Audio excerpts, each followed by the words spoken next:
maybe I'm old-fashioned, but I happen to believe that on such matters, the Prime Minister should have full freedom and flexibility to make the decision, which includes also announcement of the timing and who the candidates will be. Obviously, in making such a decision, he has to take into account several factors. What kind of mix between older and senior ministers and newer and younger ministers he wants in cabinet. As you know, one of the strengths of the party has been constantly bringing in new people. I myself chair the party's committee which interviews candidates before they are seen by Prime Minister and other colleagues.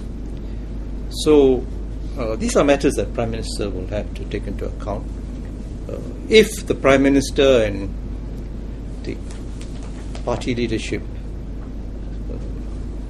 decision is to request me to continue to in cabinet, then of course I'll consider it a duty to serve.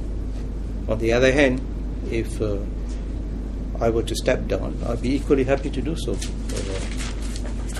knowing that the government is in good and steady hands, and also the constituency would be in good and steady hands.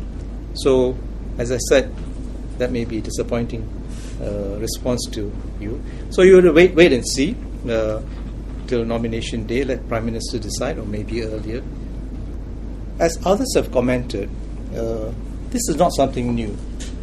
In fact, I think one of the strengths of the government has been constant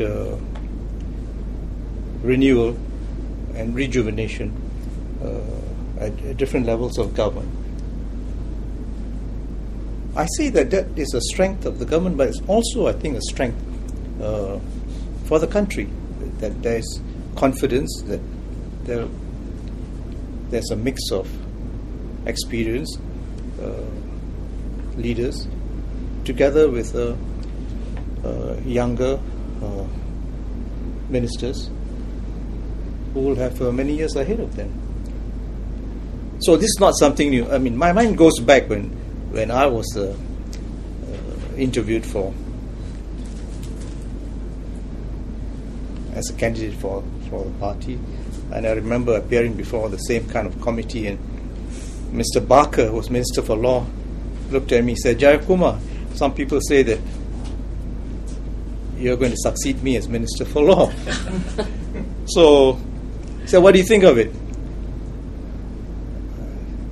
So I said, "Mr. Barker, I think the prospect of succeeding you is a very daunting challenge, but if I were to be given that task, I'll try to do a job as I can." And so later on, as you know, I've been Minister for Law nearly 20 years.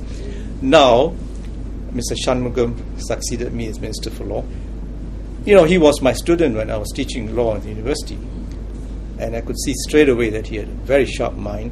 I knew he was going to do well, and indeed he turned out to be one of our best litigation lawyers, and now he's persuaded him to come to join the cabinet, and he's doing very well as a minister, and he is many years ahead of him.